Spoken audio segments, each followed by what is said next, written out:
नमस्कार दोस्तों, स्वागत है आप सभी का विद्यासागर गुरुजी यूट्यूब चैनल पर। अब हम लोग प्रवेश कर रहे हैं मुगल साम्राज्य में। आज की वीडियो में हम लोग मुगल साम्राज्य के जितने शासक हैं उसको हम लोग देख लेते हैं। तो चलिए स्टार्ट करते हैं।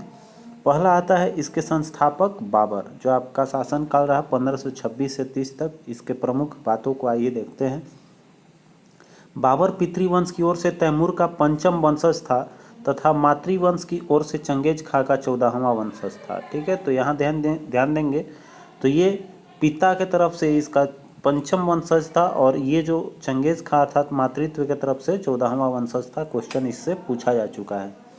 बाबर का जन्म जो है 14 फरवरी 1483 में फरगना में हुआ था। बाबर के पिता का नाम था उमेर शेख मिर्जा, जो फरगाना नामक छोटे राज्य के शासक थे। बाबर ने 1507 ईस्वी में पद्म शाह की उपाधि धारण किया था, जिसे अब तक किसी तैमूर शासक ने धारण नहीं किया था। अर्थात तैमूर शासक जिसने सबसे पहली बार पादशाह का आपका उपाधि धारण किया था वो था बाबर। कब? 1507 में। नेक्स्ट है, बाबर के 4 पुत्र थे। कौन कौन? हुमायूं, कमरान, अस्करी और हिंदाल। एक बार फिर से देखते हैं। हुमायूं, कमरान, अस्करी और हिंदाल, ये 4 पुत्र थे। जिसमें कि उत्तराधिकारी हुमायूं बनता है, तो वो सब आगे देखते रहेंगे। पानीपत के प्रथम युद्ध में बाबर ने पहली बार तुलुगामा युद्ध नीति एवं तोपखाने का प्रयोग किया था। आया हुआ क्वेश्चन है आपका। तुलुगामा युद्ध नीति और तोपखाने का युद्ध सबसे पहले बाबर ने कहाँ किया? पानीपत के प्रथम युद्ध 1526 में। आगे देखते हैं तो आपका कह रहा है आपका कि इसमें जो है उस्ताद अली और मुस्तफ़ा बाबर के 2 प्रसिद्ध निशानेबाज थे, जिसने पानीपत के प्रथम युद्ध में भाग लिया था। बाबर के मात्र 2 सरदार, ठीक है, आपका कौन कौन? जो ख्वाजा कला और मीर मरान, ठीक है, इनने पानीपत युद्ध के बाद वापस काबुल जाने की इच्छा व्यक्त की थी। खानवा के युद्ध हुआ आपका 1527 में, जिसमें कि राणा संगा को पराजित किया था और पराजित करने के साथ आपका उपाधि लिया था, गाजी की उपाधि धारण किया था। तो गाजी की उपाधि किस विजय के बाद आपका उसने उपाधि गाजी धारण किया था? खानवा युद्ध के बाद। खानवा का युद्ध का वर्णन श्यामलाल दास लेखक की कृति है वीर विनोद में। 48 वर्ष की आयु में इसका 16 दिसंबर 1530 ईस्वी को आगरा में बाबर की मृत्यु हो जाती है। प्रारंभ में बाबर का शव आगरा में नूर अफगान अर्थात जो अभी आराम बाग है, आधुनिक आराम बाग में दफनाया गया, परंतु बाद में इसे काबुल में उसी के द्वारा चुने गए स्थान पर दफनाया गया जहां उसकी इच्छा व्यक्त की गई थी। आगे है आपका, बाबर ने अपनी आत्मकथा जो है तुर्की भाषा में तुजुके बाबरी। तो यहाँ से ट्रिक आप याद रखेंगे, तुजुक में कौन सा चीज छुपा हुआ है आपका? तुर्क। पूछता है क्वेश्चन, तुजुके बाबरी या बाबरनामा किस भाषा में लिखी गई पुस्तक है? तो आपका तुर्की भाषा, ठीक है, जिसका अनुवाद बाद में फारसी भाषा में आपका अब्दुल रहीम खन्ना द्वारा किया गया। ठीक है, आगे देखते हैं। तो ये है बाबर द्वारा लड़े गए प्रमुख युद्ध, जिसमें आपका सब देख लेते हैं। पानीपत का पानी पीकर, ट्रिक याद रखेंगे, पानी पीकर, खाना खाकर और चादर तान कर घर गया। ठीक है, माने स्वर्ग गया, चादर तान के। तो यहाँ देखिए ट्रिक के तौर पे याद रखेंगे तो पहला पानीपत का इसका युद्ध रहा। तो ये कब हुआ? 21 अप्रैल 1526 को, जिसमें कि इब्राहिम लोदी आपका हारा था और बाबर इसमें विजयी हुआ। उसी तरह खानवा का युद्ध हुआ, जिसमें कि आपका अगले साल कंसेक्यूटिव है 1527 में 17 मार्च को हुई, जो आपका राणा संगा इसमें हारता है और बाबर विजयी होता है। सभी युद्ध में बाबर ही विजयी हुआ है। अब चंदेरी का युद्ध जो है, इसमें आपका मेदिनी राय हार रहा है और बाबर इसमें भी जीत रहा है। कब हुआ था आपका चंदेरी का युद्ध? तो आपका 29 जनवरी 1528, जनवरी 29 1528। घाघरा का युद्ध देखिए आपका 6 मई 1529 को हुआ। ठीक है, इतना स्पष्ट है। आगे अब बढ़ेंगे तो आता है हुमायूं का शासनकाल आपका 1530 से 56 तक रहा। इसमें देखिए हुमायूं जो है उसका जन्म जो है सबसे बड़ा पुत्र था। इसमें 6 मार्च 1508 ईस्वी में इसका काबुल में जन्म हुआ। हुमायूं की माँ माहिम बेगम शिया मत के विश्वास रखने वाली थी। हुमायूं जो है दर्शन शास्त्र, ज्योतिष शास्त्र, फलित ज्योतिष तथा गणित के ज्ञाता था।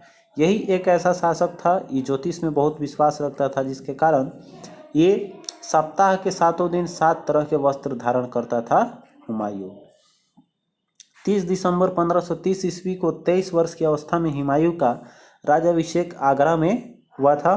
तो राज्याभिषेक इसने 1530 अर्थात 30 दिसंबर लास्ट में एकदम चल जाना है, 1530 में आपका कराया। आगरा की गद्दी पर बैठने से पहले हुमायूं जो है बदखसा का सूबेदार था। हुमायूं ने काबुल, कंधार एवं पंजाब की सूबेदार कमरान को, देखिए अब इसका जो भाई था उसको कहाँ कहाँ देता है, कमरान को देता है। कौन कौन सा क्षेत्र, ये क्वेश्चन पूछता है आपका। तो काबुल, कंधार और पंजाब का सूबेदारी दे दिया अपने भाई कमरान को। संभल की सूबेदारी दे दिया अस्करी को।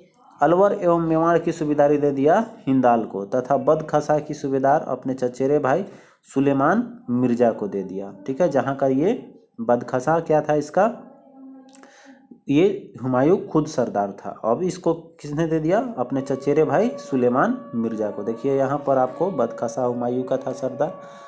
चलिए आगे देखते हैं, नेक्स्ट बढ़ेंगे तो हम लोग का है हुमायूं आपका ये क्षेत्र जो है उसको दे दिया था। हुमायूं ने 1533 ईस्वी में दिल्ली में दीन पनाह नामक नया भवन का निर्माण करवाया था। दीन पनाह का निर्माण आपका किसने बनवाया, हुमायूं ने 1533 ईस्वी में। चौसा का युद्ध होता है जो बक्सर के निकट है, ये आपका 25 जून 1539 को हुआ चौसा का युद्ध, जिसमें कि शेर खां और हुमायूं के बीच हुआ। इस युद्ध में शेर खां विजयी होता है। आगे देखेंगे हम लोग अब, तो आपका होता है बिलग्राम या फिर इसी को बोलते हैं कन्नौज का युद्ध या फिर बिलग्राम का युद्ध बोला जाता है। तो इसको देख लीजिए, ये हुआ है 17 मई 1540 को। तो ये इसका भी लगातार है। ठीक है, तो यहाँ हो गया आपका बिलग्राम या कन्नौज का युद्ध 17 मई 1540 ईस्वी में शेर खां और हुमायूं के बीच हुआ। इस युद्ध में भी हुमायूं पराजित हुआ और अंततः क्या हुआ, इसको गद्दी छोड़कर हटना पड़ा और शेर खां अब आसानी से आपका दिल्ली और आगरा पर अधिकार कर लेता है और उसके बाद आ जाता है शासन करने। अब देखिए बिलग्राम युद्ध के बाद हुमायूं का हुआ सिंध चला गया, जहाँ 15 वर्षों तक घुमक्कड़ों जैसा निर्वासित जीवन व्यतीत करना पड़ा। सिंध में अपना वो जीवन बसर किया। उसके बाद फिर देखिए सरहिंद के युद्ध में हुमायूं ने पंजाब के सूरी शासक सिकंदर शाह को 1555 ईस्वी में पराजित कर पुनः दिल्ली की गद्दी पर बैठता है। ठीक है, तो 1540 में छोड़ता है और 15 साल बाद आपका 1555 में आकर ये फिर से गद्दी पर बैठता है। अब देखिए मुगल अफगान युद्ध के बारे में देखते हैं हम लोग। तो इसमें है 1531 का जो है वो है देवरा का युद्ध। ठीक है, देवरा का युद्ध जो है ये हो गया आपका हुमायूं और महमूद लोदी के बीच में 1531 में हुआ। 1539 में चौसा का युद्ध अभी देखा हम लोगों ने, शेर शाह जीता इसमें। फिर उसी तरह कन्नौज और बिलग्राम का युद्ध भी, इसमें भी शेर शाह जीता। और सरहिंद के युद्ध आपका हुआ किसमें, बैरम खां और सिकंदर सुर के। इस युद्ध में क्या हुआ, आपका हुमायूं जो है आकर राजगद्दी पर बैठता है पुनः। और लेकिन बेचारा 1 साल बाद ही यह फिर से चल बसता है। 1 जनवरी पहल के दिन ही आपका 1556 को दीन पनाह भवन में स्थित पुस्तकालय की सीढ़ियों से गिरने के कारण हुमायूं की मृत्यु हो जाती है, मर जाता है फिर। तो इसके बाद क्या है, एक सेंटेंस है लेनपुल ने कहा था, ठीक है, कि हुमायूं जिस प्रकार लुढ़क कर जीवन व्यतीत किया उसी तरह से उन मुसीबतों से बाहर निकल आया, मतलब कि लुढ़कते मर भी गया। ठीक है, ये किसका है, तो लेनपुल का आपका ये दिया हुआ स्टेटमेंट है, इस चीज़ को याद रखेंगे। आगे है दिल्ली में हुमायूं का मकबरा हुमायूं की पत्नी हाजी बेगम ने बनवाया था और हुमायूं के मकबरे के वास्तुकार मिर्क मिर्जा नामक पारसी थे। अब देखते हैं हम लोग शेर शाह और उसके उत्तराधिकारी। इसमें आपका शेर शाह का रहा, तो इसका देखते हैं हम लोग। तो सुर साम्राज्य के संस्थापक अफगान वंशीय शेर शाह सूरी था। इनके पिता हसन खां जौनपुर राज्य के अंतर्गत जो आपका सासाराम बिहार के जमींदार थे। शेर शाह का असली नाम फरीद था। इनका जन्म 1472 ईस्वी में बाजपड़ा जो आपका पंजाब होशियारपुर का क्षेत्र है वहाँ हुआ था। फरीद ने एक शेर को तलवार से ही वार से मार दिया था। उसकी इस बहादुरी से प्रसन्न होकर बिहार के अफगान शासक महमूद बहार खां, ठीक है, याद रखेंगे नाम इसका, मोहम्मद बहार खां लोहानी ने उसे शेर खां की उपाधि धारण की थी। ठीक है, तो 1527 ईस्वी में शेर खां ने मुगलों की नौकरी कर ली। उसके बाद उसने प्रशासन तथा सैनिक दोषों का अध्ययन किया और 1528 में नौकरी फिर छोड़ दी। मतलब 1 साल में वो देख लिया था मुगल शासक में क्या क्या कमियां हैं, क्या क्या दोष है। उसके बाद शेर खां ने दक्षिण भारत में जलाल खां के रक्षक व शिक्षक के रूप में नौकरी कर लेता है। फिर देखिए जलाल खां की जो मृत्यु होती है 1528 ईस्वी में। उसके बाद शेर खां ने वहाँ का सूबेदार या नायब या वकील नियुक्त किया गया, फिर वो बनता है वहाँ पर। ठीक है, कालांतर में क्या हो रहा है कि मुगल शासक हुमायूं से संघर्ष कर जो बिलग्राम का युद्ध हुआ, हुमायूं से लड़ता है और वहाँ से आपका दिल्ली के गद्दी पर बैठ जाता है अंततः। ठीक है, अब देखिए शेर शाह ने मारवाड़ अभियान के संदर्भ में कहा था कि मैंने मुट्ठी भर बाजरे के लिए हिंदुस्तान का साम्राज्य लगभग खो दिया था। ठीक है, तो ये किस समय कहा था, किसने कहा था, ये स्टेटमेंट पूछा है। मैंने मुट्ठी भर बाजरे के लिए हिंदुस्तान का साम्राज्य लगभग खो दिया था, स्टेटमेंट है शेर शाह का। किस अभियान के दौरान दिया था, तो ये मारवाड़ अभियान के दौरान। अब देखिए ये है 22 मई 1545 ईस्वी में कालिंजर किले के जीतने के क्रम में उनका उक्का नामक जो है अग्नेयास्त्र चलाते थे, उसी से इनकी मृत्यु हुई थी। तो देखिए यहाँ कालिंजर युद्ध में जो है, कालिंजर युद्ध आप गया था लेकर वहाँ पर तोप, जिसका नाम था उक्का नामक अग्नेयास्त्र चला रहे थे, जिसके कारण शेर शाह की मृत्यु हो गई। उस समय कालिंजर का शासक कौन था, कीरत सिंह। जब आपका कालिंजर पर चढ़ाई किया था तो उस समय तत्कालीन शासक कीरत सिंह था। अगला है शेर शाह का मकबरा कहाँ है, सासाराम में, जो आपका झील के बीच में ऊंचे टीले पर निर्मित किया गया है। शेर शाह की माप के लिए बहुत बार क्वेश्चन ये देखने को मिलेगा आपको, शेर शाह का मकबरा कहाँ है, तो सासाराम याद रखिएगा। शेर शाह ने भूमि की माप के लिए 39 अंगुल या 32 इंच सिकंदरी गज एवं सन की डंडी का प्रयोग किया। शेर शाह ने 178 ग्रेन की चांदी का रुपया एवं 380 ग्रेन तांबे के दाम नामक सिक्का चलाया था।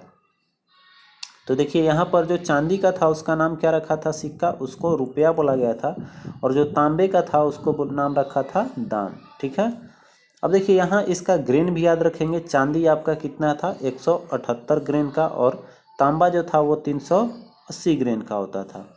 शेर शाह ने रोहतासगढ़ के दुर्ग एवं कन्नौज के स्थान पर शेरसुर नामक नगर बसाया था। शेर शाह के समय पैदावार का लगभग 1/3 भाग सरकार लगान के रूप में वसूल करती थी। कबूलियत एवं पट्टा प्रथा की शुरुआत भी किसने किया है, कबूलियत, बहुत बार क्वेश्चन ये देखने को मिलेगा, कबूलियत और पट्टा प्रथा, इसका शुरुआत किया था शेर शाह ने। शेर शाह ने 1541 ईस्वी में पाटलिपुत्र को पटना के नाम से पुनः स्थापित किया था। तो एक क्वेश्चन और पूछता है कि आपका यसउद्दीन के बाद किसने इसकी पुनर्स्थापना करवाई थी, तो शेर शाह ने। ठीक है, इस चीज़ को ध्यान रखेंगे। कब का समय रहेगा, तो 1541 का।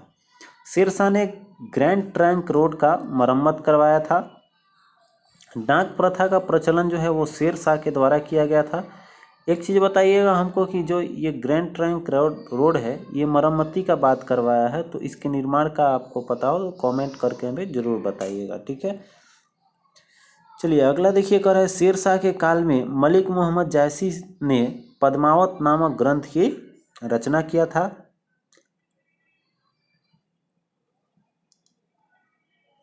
अगला टॉपिक आता है आपका अकबर का। अब अकबर देख लेते हैं।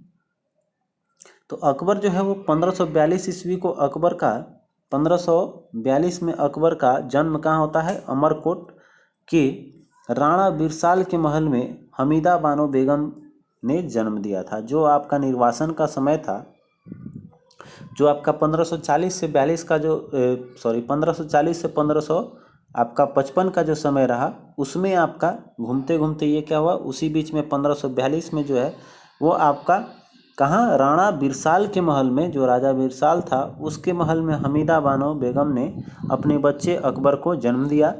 फिर आपका 1552 ईस्वी में मात्र 9 वर्ष की आयु में अकबर को मुनीम खां के संरक्षण में गजनी का गवर्नर नियुक्त किया गया था। 1555 ईस्वी में अकबर को लाहौर का गवर्नर फिर नियुक्त कर दिया गया।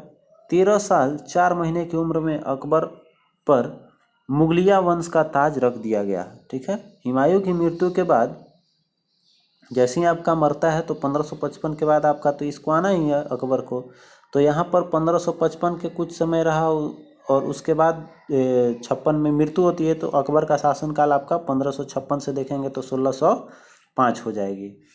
अब देखिए इसमें कह रहा है कि हुमायूं की मृत्यु के बाद बैरम खान ने कालानौर में 14 फरवरी 1556 ईस्वी को अकबर का राज्याभिषेक कर दिया था। ठीक है, चूँकि वहाँ ये युद्ध के दौरान हुमायूं भेजा था इसको, तो वहाँ बैरम खां जो है आपका सेनापति, वो आपका कलानौर में ही जो पंजाब में है आपका, वहीं पर इसने क्या किया, 14 फरवरी 1556 को वो राज्याभिषेक कर दिया। बैरम खां 1556 से 60 ईस्वी तक अकबर के संरक्षक के रूप में रहा। दिल्ली में हुमायूं मोहम्मद आदिल शाह का सेनापति ने मुगल गवर्नर तरजी बेग खां को मार भगाया तथा दिल्ली पर अधिकार कर लिया। अब आता है हेमू का थोड़ा सा टाइम, देखते हैं आगे अब आपका। तो अकबर जो है अब क्या करता है कि बैरम खां के नेतृत्व में हेमू के मध्य 5 नवंबर 1556 को पानीपत के मैदान में संघर्ष हुआ, जिसमें अकबर की विजय हुई। इसी को बोला जाता है पानीपत का द्वितीय युद्ध। ठीक है, तो ये किसके किसके बीच, अकबर और हेमू के बीच हुआ। ठीक है, जिसमें कि आपका अकबर जीतता है। तो अब होता है आपका 1556 ईस्वी में 1560 ईस्वी तक शासन में अकबर के ऊपर धाय माहम अनंगा एवं उनके संबंधी का अधिक प्रभाव रहा। इससे इतिहासकारों ने पेटीकोट शासन की संज्ञा दी है। तो पेटीकोट शासन मतलब कि ये माँ के जो आपका नाम था, धाय माँ मतलब ये अपनी माँ नहीं थी, जिसका नाम था क्या, महामंगा। महामंगा जो है, महामंगा के कारण ही ये इसी के कहे सुने चलता था, इसलिए इसको नाम रख दिया गया पेटीकोट शासन। अब आगे देखिए कर रहा है कि अकबर के कुछ महत्वपूर्ण कार्य किए हैं, ये बहुत इंपॉर्टेंट है, इसको 2 बार हम लोग पढ़ के याद कर लेंगे यहीं पर। देखिए 1562 में आपका दास प्रथा का अंत हो गया था। उसी के साथ साथ आपका हरम दल की से मुक्ति मिला था अकबर की। ठीक है, तो दास प्रथा का अंत और हरम दल ये क्या है आपका, दोनों 1562 का है। 1563 में आपका तीर्थ यात्रा कर जो है उसको समाप्त कर दिया। 64 में जो है जजिया कर समाप्त कर दिया। ठीक है, तो यहाँ पर 4 महत्वपूर्ण और चारों लगातार याद रखिएगा। ठीक है, 62 में 2 चीज़ याद रखेंगे, दास और हरम दल। 63 में याद रखेंगे तीर्थ यात्रा का जो टैक्स था उससे मुक्त। 64 में जजिया कर से आपका मुक्ति मिल गया। फिर आपका 1571 में जो है फतेहपुर सीकरी की स्थापना एवं राजधानी के आगरा से फतेहपुर सीकरी में स्थानांतरित किया था। ठीक है, अब देखिए यहाँ पर 1575 में इबादत खाना का स्थापना किया था, जिसमें कि सब बैठते थे। 1579 ईस्वी में महजर की घोषणा किया था। फिर देखेंगे आपका 1580 ईस्वी में दहसाला प्रणाली जो आपका टोडरमल द्वारा दिया गया था, दहसाला प्रणाली लागू किया 1580 में।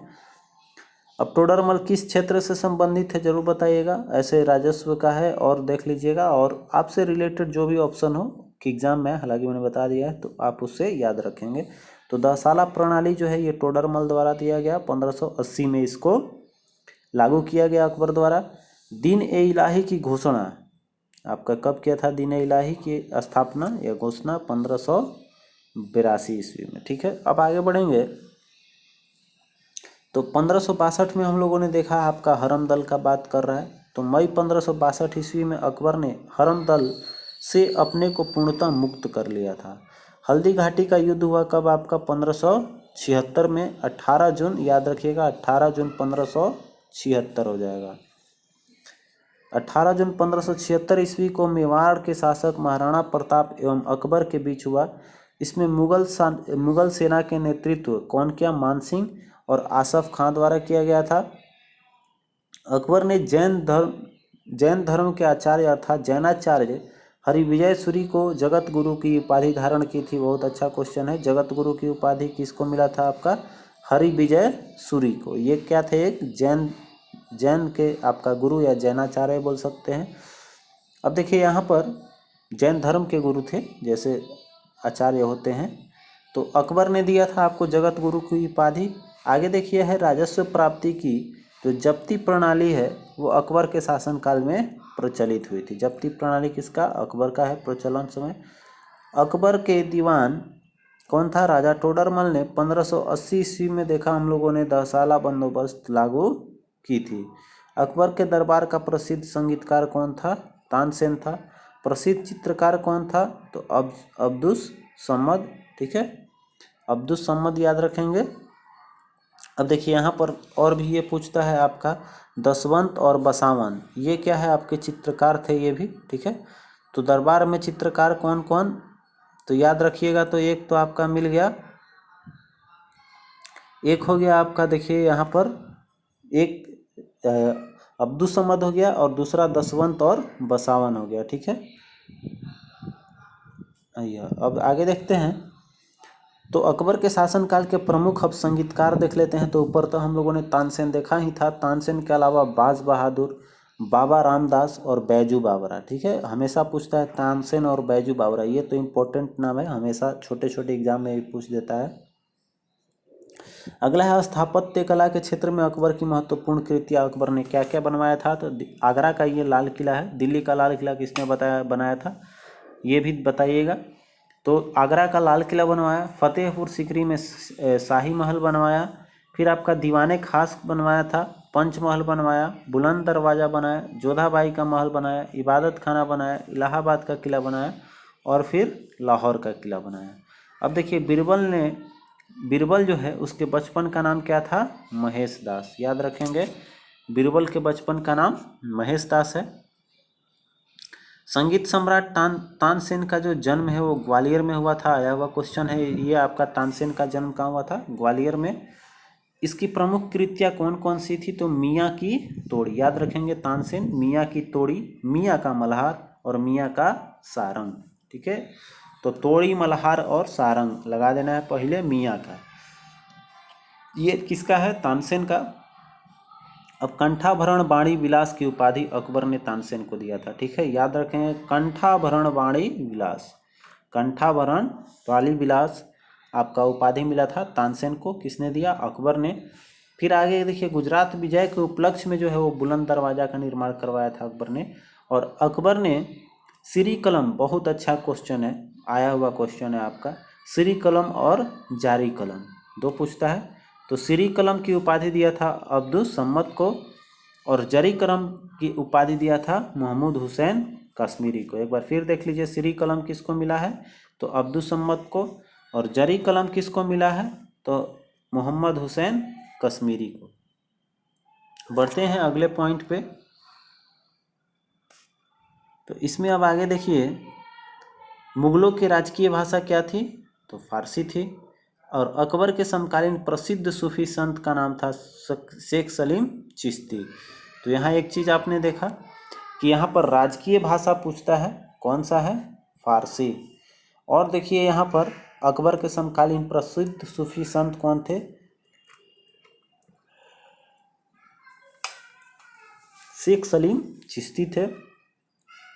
अकबर का मृत्यु जो है 16 अक्टूबर 1605 ईस्वी को अतिसार रोग के कारण हुई थी और आगरा के निकट सिकंदरा में इसको दफनाया गया था। तो 1605 में आपका इसका शासनकाल समाप्त हो जाता है। फिर देखिए, यूसुफ जाइयों के विद्रोह को दबाने के लिए बीरबल की हत्या हुई थी। 1602 ईस्वी में सलीम अर्थात जहांगीर के निर्देशन द्वारा दक्षिण भारत से आगरा की ओर आ रहे अब्बुल फजल की हत्या रास्ते में ही वीर सिंह बुंदेला नामक सरदार ने कर दिया था। तो याद रखेंगे, क्वेश्चन पूछता है आपका अबुल फजल की हत्या किसने की थी? तो वीर सिंह बुंदेला ने की थी। किसके आदेश से? तो ये आपका जहांगीर बोल सकते हैं या फिर सलीम बोल सकते हैं। अब देखिए, मुगल सम्राट अकबर ने अनुवाद विभाग का जो है स्थापना किया था, जिसमें आपका नकीब खां, अच्छुल कदारी, बदायूं, शेख सुल्तान, ये सब मिलकर आपका रामायण और महाभारत को फारसी भाषा में अनुवाद किया था। और रामायण का जो पुस्तक यहाँ पर जो महाभारत का पुस्तक बनाया उसका नाम रखा था क्या? रजमनामा, जिसको कहा गया युद्धों का पुस्तक अर्थ होता है। फिर देखिए, अबुल फजल का बड़ा भाई जो है फैजी, वो अकबर के दरबार में राजकवि के पद पर आसीन था। उसने सूरदास रचित नल दमयंती का फारसी में सहेली नामक से किया था। ठीक है, तो यहाँ एक चीज़ ध्यान दीजिएगा, जो आपका अबुल फजल का जो बड़ा भाई था उसका नाम भाई कौन था, फैजी अकबर। ठीक है, फैजी अकबर जो है यहाँ पर वो क्या किया था कि लाल दमयंती का अनुवाद किया था जो सूरदास द्वारा रचित है। तो नल दमयंती का जो है इसने सहेली शीर्षक में आपका इसको लिखा है। अब देखिए है अबुल फजल दीन ए इलाही धर्म के मुख्य पुरोहित थे। ठीक है, याद रखिएगा अबुल फजल कौन थे भाई, तो ये दीन ए इलाही के धर्म के मुख्य पुरोहित थे। अबुल फजल ने अकबर की प्रेरणा में से आपका अकबरनामा ग्रंथ की रचना की थी। यह ग्रंथ 3 भागों में विभक्त है। आईने अकबरी इसी ग्रंथ का तीसरा खंड है।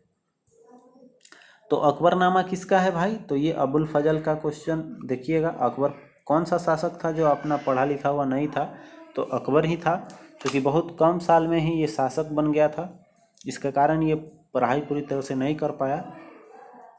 जिसमें आपका ये अबुल फजल ने रचना किया अकबरनामा का, इसी का एक पार्ट है आपका आईने अकबरी। अकबरनामा के कितने भाग हैं, 3 भाग हैं। ठीक है, अब देखिए कर रहे हैं पंचतंत्र का फारसी भाषा में अनुवाद अबुल फजल ने अनवर ए सादत नामक से तथा मौलाना हुसैन फैज़ ने यार ए दानिश से किया था। ठीक है, तो पंचतंत्र का भी रचना हुआ है, अलग अलग लेखकों ने अलग अलग शीर्षक के साथ किया है। तो देखिए फारसी भाषा में ही हुआ है, क्योंकि यहाँ पर हमने देखा आपका फारसी भाषा क्या है, मुगलों की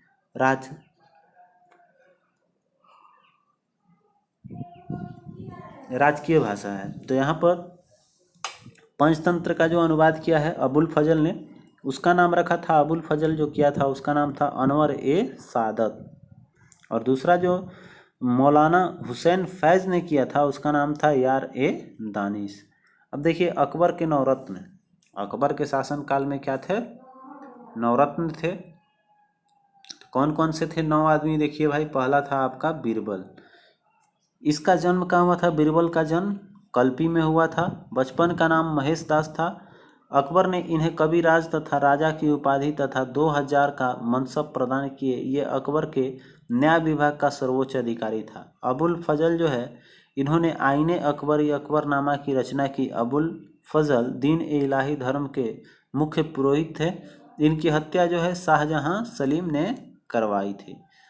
तानसेन देखिए अकबर ने इसे कंठाभरण बाणी विलास की उपाधि दिया था।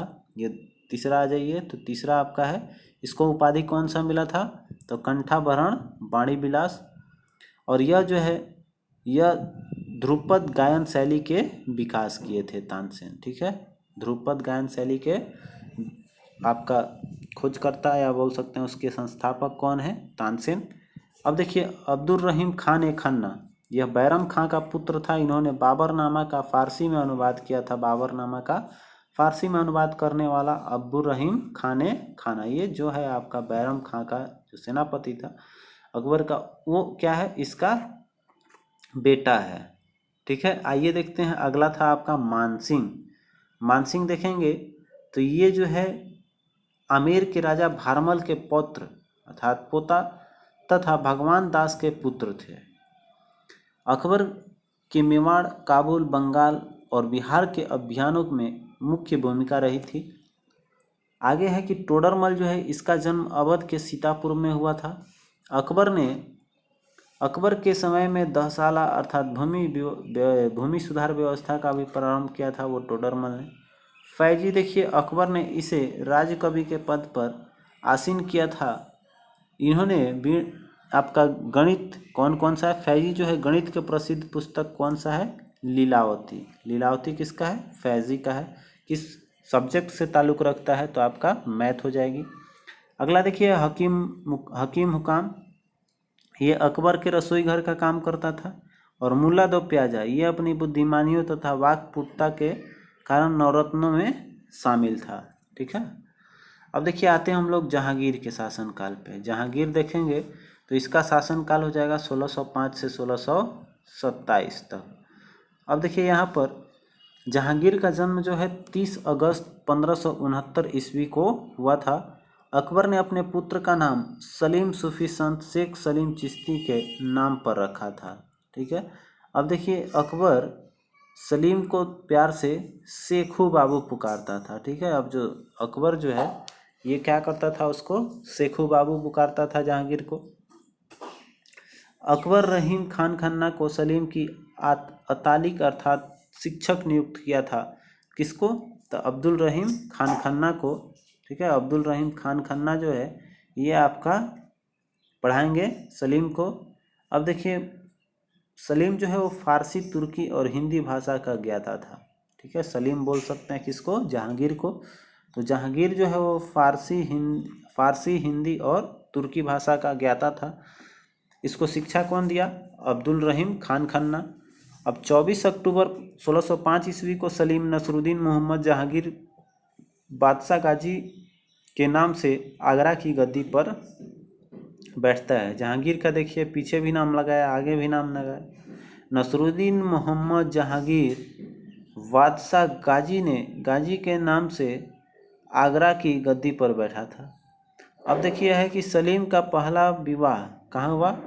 जयपुरे के राजा भगवान दास की पुत्री तथा मानसिंह के बड़ी मानबाई से 13 फरवरी 1585 ईस्वी को हुआ था। आपका एक रखैल थी। जहांगीर की न्याय की जंजीर जो है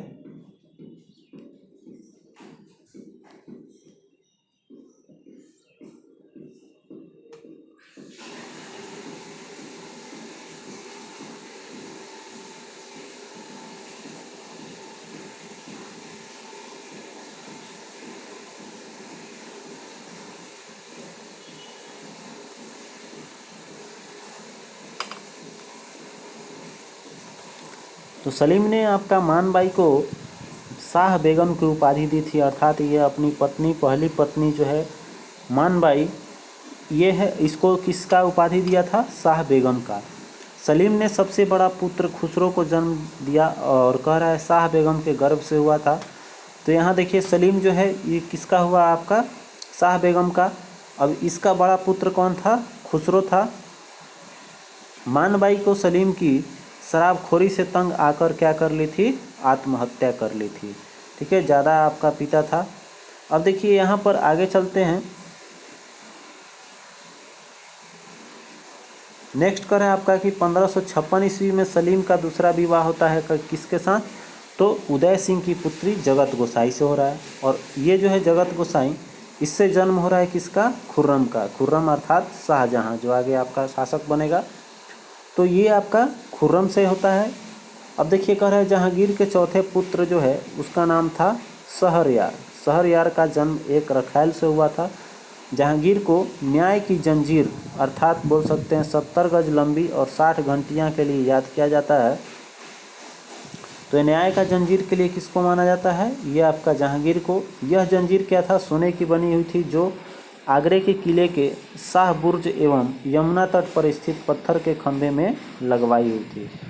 बदायूनी के अनुसार सलीम ने 1591 में अकबर को जहर देकर मारने की प्रयास किया था। ठीक है, लेकिन जहांगीर के सबसे बड़े पुत्र जो कौन है? आपका खुसरो।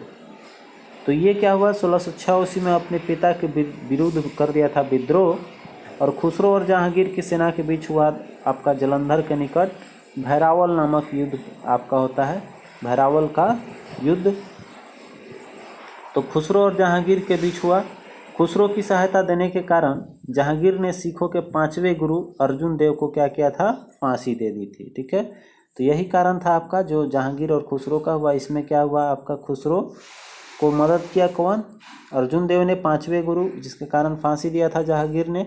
फिर देखिए अहमदनगर के वाजीर मलिक अंबर के विरुद्ध सफलता से खुश होकर जहांगीर ने खुर्रम को शाहजहां की उपाधि धारण की थी। तो ये ध्यान दीजिएगा कि शाहजहां को खुर्रम की उपाधि कब मिली थी? तो आपका अहमदनगर विजय के दौरान। अब देखिए 1622 ईस्वी में कंधार मुगलों के हाथ से निकल गया। शाह आबासी ने इस पर अधिकार कर लिया था 1622 ईस्वी में। लाडली बेगम शेर अफगान एवं मेहरुनिसा की पुत्री थी, जिसकी शादी होती है जहांगीर के पुत्र शहरयार के साथ।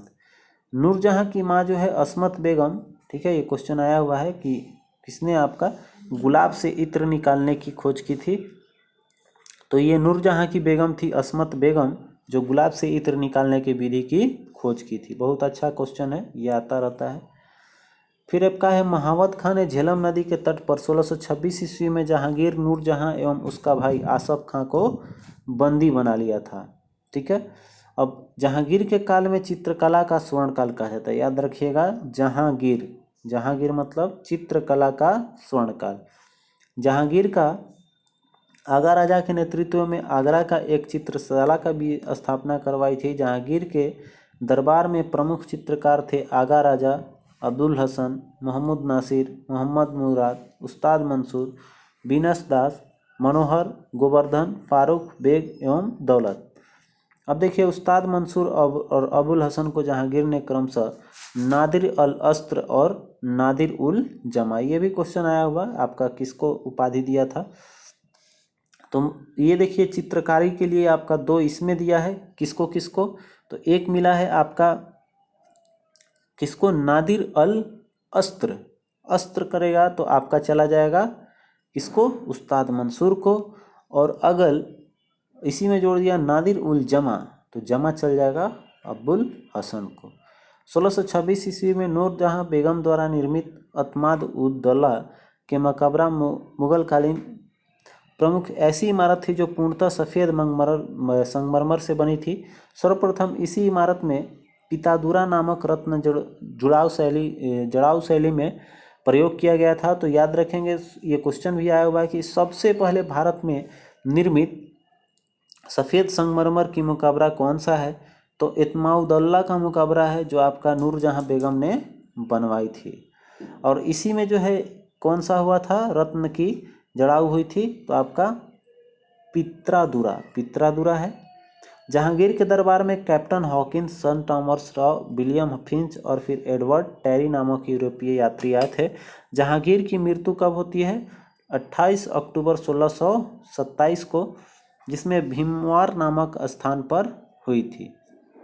जहांगीर के शव को क्या हुआ कि शाहदर्रा में रावी नदी के किनारे दफनाया गया है। लाहौर में भी जहांगीर, याद रखेंगे, गिर कहाँ गया, मतलब ये हमारे, ये भी क्वेश्चन आया हुआ है कि इसमें आपका कौन सा जो है उसका भारत में मकबरा नहीं है, तो नहीं है तो आपका जहांगीर हो जाएगा। चूँकि ये है आपका लाहौर में, आप देखेंगे तो जहांगीर मतलब गिर गया कहाँ भाई, उड़ते उड़ते गिरा एकदम भारत के बाहर, मतलब पाकिस्तान में। ठीक है, लाहौर चला गया। चलिए आगे देखते हैं। जहांगीर हो गया। अब आइए देख लेते हैं शाहजहाँ। तो शाहजहाँ का शासनकाल हो गया 1627 से 58 के बीच। अब इसमें जो है शाहजहाँ खुर्रम का जन्म जो है 5 फरवरी 1592 ईस्वी को लाहौर में हुआ था। शाहजहाँ का विवाह आसफ खां की पुत्री जो है वो कौन सी है, अर्जुमंद बानो बेगम अर्थात मुमताज महल के साथ हुआ। अब देखिए यहाँ पर जो है शाहजहाँ का विवाह तो हो गया आपका अर्जुमंद बानो बेगम के साथ। जहांगीर की मृत्यु के बाद शाहजहाँ के ससुर जो है आसफ खां, उसने खुसरो के पुत्र दारबख्श को तत्कालीन तौर पर बादशाह बना दिया। शहरयार ने लाहौर ने स्वयं को बादशाह घोषित कर लिया और आसफ खां के आक्रमण कर शहरयार की आंखें निकलवा दी थी। ठीक है, अब आगे देखते हैं। तो शाहजहाँ द्वारा आसफ खां को वजीर का पद तथा महावत खां को दिया था खाना की उपाधि दी गई। आगे देखते हैं। तो 24 फरवरी 1628 ईस्वी को शाहजहाँ अब्दुल मुजफ्फर शहाबुद्दीन मोहम्मद साहब किरान ए सानी शाहजहाँ के नाम से शासक बना है। आगे है शाहजहाँ ने सिजदा एवं पाबोस। ठीक है, याद रखेंगे कौन सा प्रथा था, सिजदा और पायबोस। आया हुआ क्वेश्चन है, सिजदा और पायबोस को समाप्त किसने किया था, तो शाहजहाँ ने समाप्त कर दी और चहार तस्लीम प्रथा शुरू की थी। चहार तस्लीम फिर इसके जगह पे लाया। शाहजहाँ ने इलाही सम्मत के स्थान पर हिजरी सम्मत चलाया था। ठीक है, इसने शाहजहाँ ने हिजरी सम्मत लाया। शाहजहाँ ने अपने शासनकाल के 11वें वर्ष झरोखा दर्शन एवं 12वें वर्ष तुलादान प्रथा को समाप्त करवा दिया। शाहजहाँ ने 1638 ईस्वी में अपनी राजधानी को आगरा से दिल्ली लाने के लिए यमुना नदी तट के दाहिने तट पर शाहजहानाबाद की नींव डाली थी। ठीक है, तो आगरा से दिल्ली लाने के लिए ही बनाया था आपका शाहजहानाबाद, ठीक है, जो यमुना नदी तट पर थी। आइए देखते हैं आगे अब हम लोग।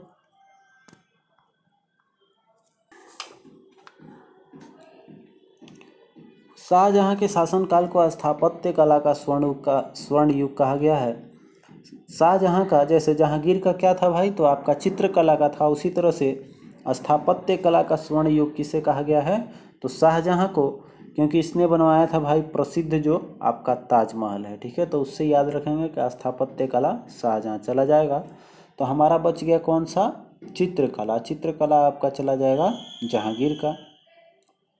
अब देखिए इसमें जो है शाहजहां द्वारा बनवाई गई प्रमुख इमारतें हैं। ये दिल्ली का लाल किला बनवाया, दीवाने आम बनवाया, दीवाने खास बनवाया, दिल्ली का जमा मस्जिद, आगरा की मोती मस्जिद और ताजमहल का निर्माण करवाया था। ताजमहल का निर्माण कराने वाले मुख्य स्थापत्य कलाकार का नाम उस्ताद अहमद लाहौरी था।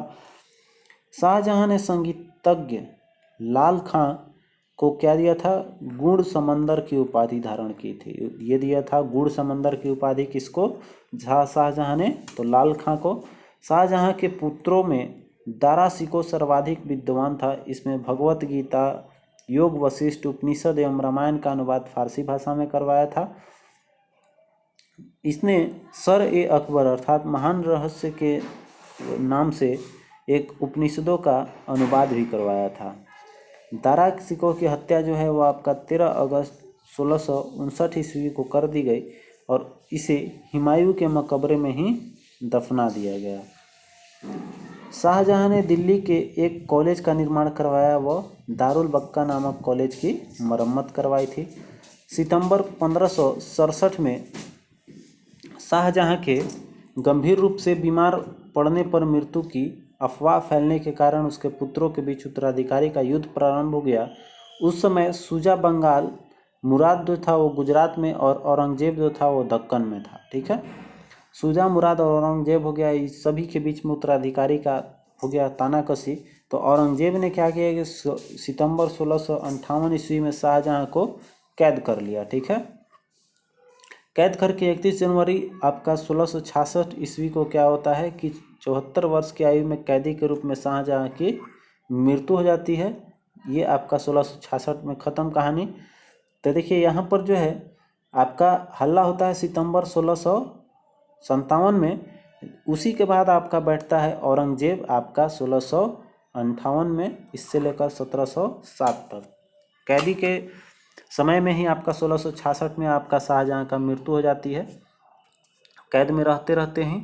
तो आइए देखते हैं आगे अब आपका औरंगजेब का, ठीक है। औरंगजेब के बारे में देखेंगे तो हम लोग, औरंगजेब का जन्म 3 नवंबर 1618 ईस्वी को कन्नौज के दोहद अर्थात गुजरात नामक स्थान पर मुमताज महल के गर्भ से हुआ था। औरंगजेब के बचपन का नाम जो था वो अधिकांश समय नूरजहां के पास बीता है। अधिकांश समय यहाँ बचपन का नाम नहीं, यहाँ जो है आपका किसके साथ रहा, अधिकांश था नूरजहां के साथ, ठीक है। लेकिन इसका जन्म जो है वो कहाँ हुआ था, तो ये हुआ आपका मुमताज महल, ठीक है। अब देखिए यहाँ पर मुमताज महल के इसकी माता हुई, लेकिन ये नूरजहां आपका इसका अधिकांश समय में रहा। फिर मोहम्मद हकीम औरंगजेब के गुरु थे। फिर 18 मई 1637 ईस्वी को औरंगजेब का विवाह फारसी राजघराने की राजकुमारी दिलरास बानो बेगम अर्थात रबिया बीबी से हुआ था। इसी के नाम पे आपका औरंगाबाद में एक मकबरा है जो दिलराम बानो बेगम या बोल सकते हैं रबिया बीबी के याद में बनवाया था। तो औरंगजेब ने अपना प्रथम राज्याभिषेक करवाया किसके साथ, उपाधि के साथ देखिए आपका अब्बुल मुजफ्फर मोइनुद्दीन मोहम्मद औरंगजेब बहादुर आलमगीर पादशाह गाजी की 31 जुलाई 1658 को करवाया तथा देवराय का युद्ध में सफल होने के बाद शाहजहां के शानदार महल में 15 जून 1659 में दूसरी बार अपना राज्याभिषेक करवाता है, ठीक है। अगला देखिए है आपका औरंगजेब जो है वो कह रहा था कुरान को अपने शासन का आधार बनाया कि कुरान में जो लिखी हुई है वो उसी के आधार पर शासन करेंगे। औरंगजेब ने सुन्नी धर्म को मानता था, उसे जिंदा पीर भी कहा गया। जिंदा पीर किसे कहा गया, औरंगजेब को। अब देखिए 1669 ईस्वी में औरंगजेब ने मुस्लिम पर्व मुहर्रम मनाना बंद करवा दिया था 1669 में। 1679 में जजिया कर फिर से लागू कर दिया एवं 1665 ईस्वी में हिंदुओं के होली का त्यौहार पर भी प्रतिबंध लगाया गया। ठीक है, तो देखिए यहाँ पर सबसे पहले क्या किया, होली को प्रतिबंधित किया 1665 में। फिर आगे बढ़ेंगे तो 1669 में इसने मुहर्रम पे भी रोक लगा दिया। आगे चला तो 1679 में क्या किया कि आपका कर लगा दिया फिर से, जजिया कर जिसको बोला गया था। फिर देखिए आपका 1702 ईस्वी में हिंदुओं की अंगूठियों पर हिंदू देवी देवताओं के नाम खुदवाने को मना कर दिया था। 1703 में हमदा शाह में साबरमती के नद पर इसमें जो है मुर्दों की अंत्येष्टि पर भी प्रतिबंध लगा दिया था 1703 में। औरंगजेब के शासनकाल में मुगल सेना में सर्वाधिक हिंदू सेनापति थे। ये एक अलग बात थी कि ये हिंदुओं का कट्टर माना जाता है, लेकिन ये एक आश्चर्यजनक बात हमारे इतिहासकारों द्वारा ही बताई जाती है कि लेकिन हिंदू सेनापति ही इसके शासनकाल में सर्वाधिक थे। औरंगजेब के समय सूबों की संख्या 20 थी। औरंगजेब के समय हिंदू मनसबदारों की संख्या लगभग 337 थी। तो सूबों की संख्या 20 और मनसबों की संख्या, आपका मनसबदारों की संख्या 337, जो अन्य मुगल सम्राटों की तुलना में अधिक थी। औरंगजेब ने सर्वप्रथम 18 करों को समाप्त किया, जैसे राहदारी, पिंडारी और गृह कर, ये सब समाप्त कर दिया था औरंगजेब ने। औरंगजेब ने प्रजा के चरित्र की निगरानी करने हेतु मुहतसिब नामक अधिकारी नियुक्त किया था। आपका मुहतसिब जो था वो आपका प्रजा का चरित्र बताता था। इस्लाम स्वीकार नहीं करने के कारण सिखों के नौवें तेग बहादुर की हत्या औरंगजेब ने 1675 ईस्वी में दिल्ली में करवा दी थी। भरतपुर की राजवंश की नींव औरंगजेब के शासनकाल में जाट नेता राजाराम के भतीजे चूड़ामन ने किया था। भरतपुर राजवंश का नींव डाला था आपका। ठीक है, ये उसी के शासनकाल, औरंगजेब के शासनकाल में किया था। जयसिंह एवं शिवाजी के बीच पुरंदर की संधि होती है, जो आपका 22 जून 1665 को हुई। मई 1666 को आगरे के किले के दीवाने आम में औरंगजेब के समक्ष शिवाजी उपस्थित हुए। यहाँ शिवाजी को कैद कर जयपुर भवन में रखा गया। फिर देखिए औरंगजेब ने बीबी का मकबरा का निर्माण 1679 ईस्वी में औरंगाबाद, जो हमने ऊपर बताया था, ये 1679 ईस्वी में किया था। 1686 ईस्वी में जो है बीजापुर एवं 1687 ईस्वी में आपका गोलकुंडा को औरंगजेब ने मुगल साम्राज्य में मिला लिया था। औरंगजेब की मृत्यु जो है वो आपका 3 मार्च 1707 को अहमदनगर में हो जाती है। आगे देखेंगे अब हम लोग का, तो इसमें आता है औरंगजेब के प्रमुख समय का प्रमुख विद्रोह। ठीक है, तो यहाँ देखिए जाट विद्रोह जो है ये लास्ट टाइम का है। तो यहाँ है आपका लास्ट टाइम, मतलब जाटों का विद्रोह होते रहा आपका 1667 से 88 तक। अफगान विद्रोह है 1667 से 72, जिसमें नेता आपका दिया हुआ है फागू और अकमल खां। सतनामी विद्रोह 1672 ईस्वी में हुआ था, सतनामी अनुयायी द्वारा किया गया था। बुंदेला विद्रोह 1671 से 1707 तक चंपत राय, जुझार सिंह और छत्रसाल इसके नेता थे। राजपूतों का विद्रोह जो हुआ इसमें आपका दुर्गादास राठौर ने किया था, जो आपका 1679 से 1709 तक चला। और सिख विद्रोह जो 1775 से आपका 1707 तक मृत्यु काल तक चला, जिसमें गुरु तेग बहादुर, गुरु गोविंद सिंह और बंदा बहादुर ये सब थे। अगले वीडियो में हम लोग देखेंगे आपका मुगल काल प्रशासन व्यवस्था। ठीक है, इसमें मुगल कालीन प्रशासनिक, आर्थिक, जो भी सामाजिक अर्थव्यवस्था है उसको हम लोग लेकर चलेंगे। तो मिलते हैं फिर नेक्स्ट वीडियो में, तब तक के लिए आप अपना ख्याल रखें। जय हिंद,